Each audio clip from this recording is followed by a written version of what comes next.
The first is from Isaiah. Isaiah 9, 6 through 7. For a child is born to us, an heir is given us, upon whose shoulders dominion will rest. This one shall be called Wonderful Counselor, the Strength of God, Eternal Protector, Champion of Peace. This dominion and this peace will grow without end, with David's throne and realm, sustained with justice and fairness now and forever. The zeal of God omnipotent will accomplish it. And our second reading is from the Gospel of Luke, the second chapter, 1 through 14. In those days, Caesar Augustus published a decree ordering a census of the whole Roman world. This first census took place while Quirinius was governor of Syria. All the people were instructed to go back to the towns of their birth to register. And so Joseph went from the town of Nazareth in Galilee to the city of David, Bethlehem in Judea, because Joseph was of the house and lineage of David. He went to register with Mary, his espoused wife, who was pregnant. While they were there, the time came for her delivery. She gave birth to her firstborn, a son. She put him in a simple cloth, wrapped like a receiving blanket, and laid him in a feeding trough for cattle, because there was no room for them at the inn. There were shepherds in the area living in the fields and keeping night watch by turns over their flock. The angel of God appeared to them, and the glory of God shone around them. They were very much afraid. The angel said to them, "You have nothing to fear. I come to proclaim good news to you, news of a great joy to be shared by the whole people. Today in David's city, a Savior, the Messiah, has been born to you. Let this be a sign to you. You'll find an infant wrapped in a simple cloth, lying in a manger." Suddenly, there was a multitude of heavenly hosts with the angel praising God and saying, "Glory to God in high heaven, and on earth, peace to those on whom God's favor rests." Ancient words from our tradition for our present day understanding.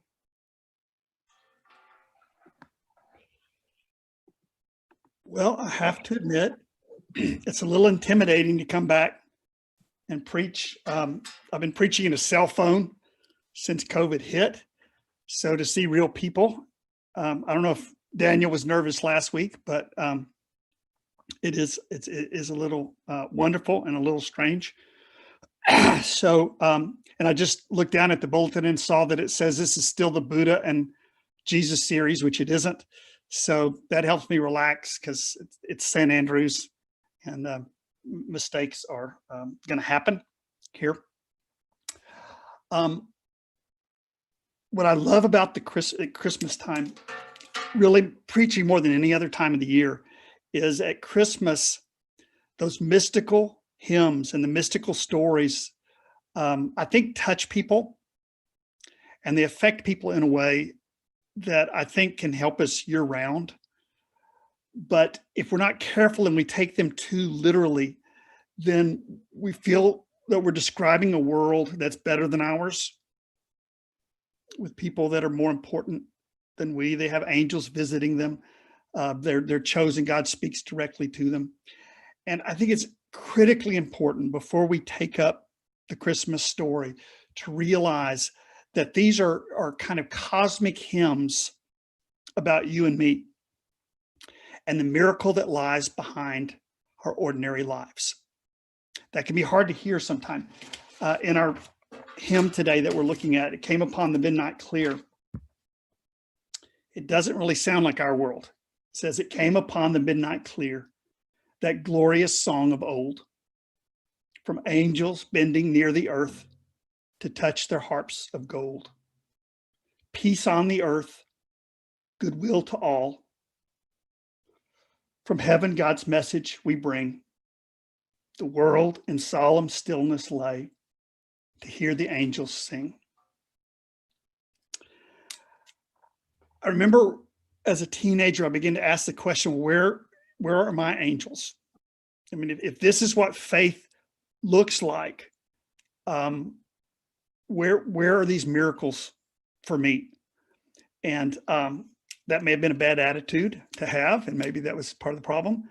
But I feel that anybody could have faith if they have angels singing on their roof, right? I mean, I don't care how skeptical you are.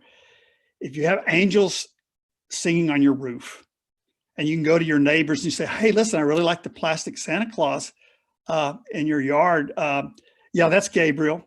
He's on my roof singing. I feel like it would be just so easy. And I think that it's unfair to think that it was that clear, even on Christmas Day. Again, these are poems about a deep mystery that we can experience in exactly the world we live right now. Which is why when I preach, I always try to speak at two levels. One is for people that have been raised in traditional Christianity, but also for people who that vocabulary is completely strange.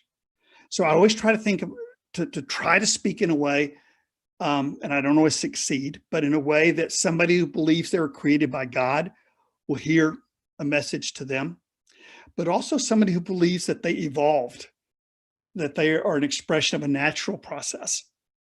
And I feel those aren't mutually contradictory. I think we need to build a bridge between those two so that we can have both the mystery and the magic of the Christmas story, but to have that in our ordinary lives, which is this series is on finding the sacred in the ordinary. When you look at the story, it's not like Macy's Parade at all. It's dark, it's cold. Notice it says that Mary's pregnant and they're betrothed to be married.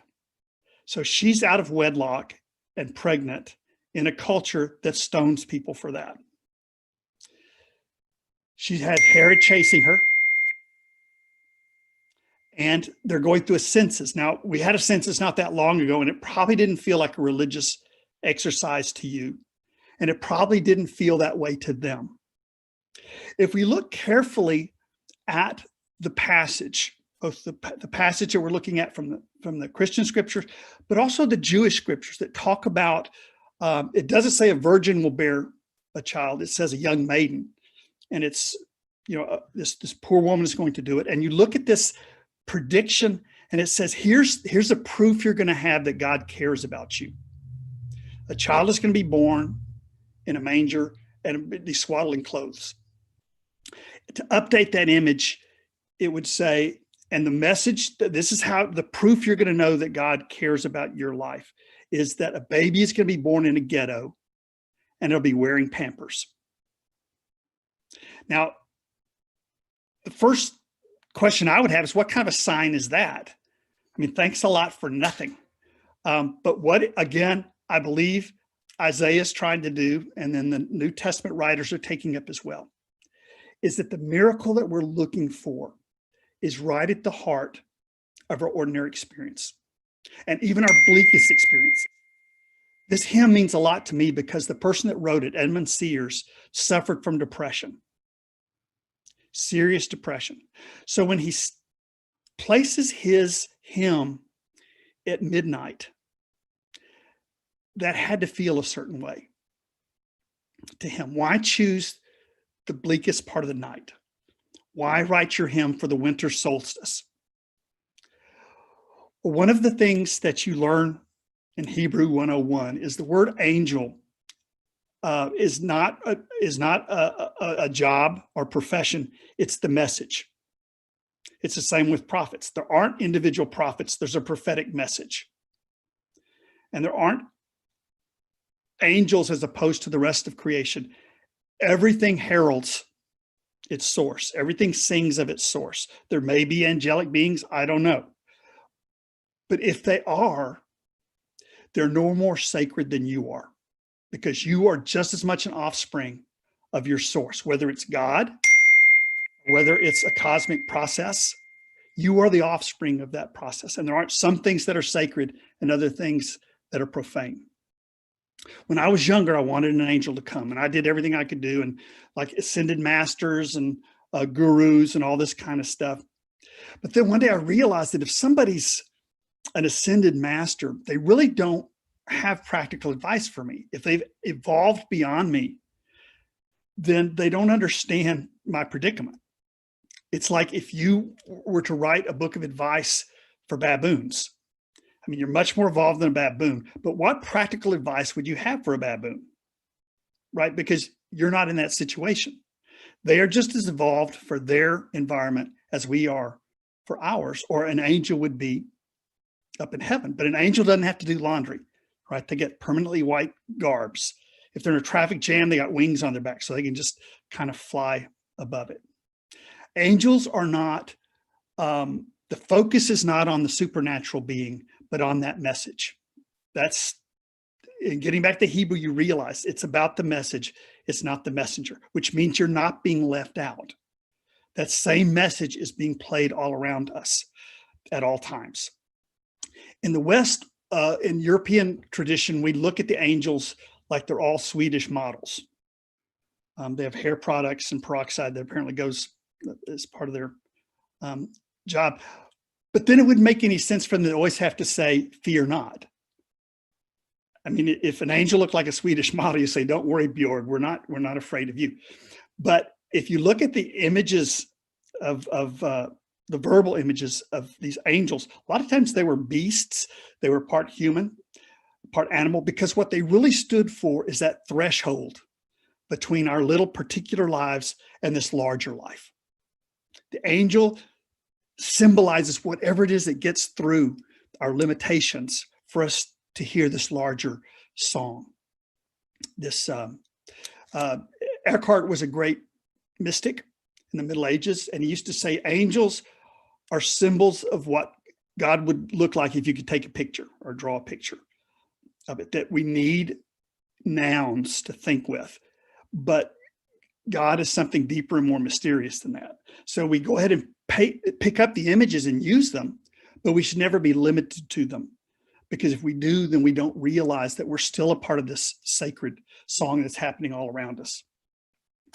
So whether we are directly created by a deity, whether we've evolved out of this cosmic process, we are offspring of that source. And I think that's what Christmas is trying to remind us of. It's not just about Jesus, it's about all of us. And we have to realize that we are every bit as sacred as an angel would be. And in fact, it's through our humanity that our gift is given, through our limitations, sometimes through our despair, sometimes through our loneliness. What the angels are a symbol of reminding us is that every cell in our body sings the song of the cosmic life. We can't always hear it, but the angels are a symbol of whatever it is that gets us to sing again our hopes for the whole world. Peace on earth, goodwill to all. It's a song that's written in every blossoming human heart.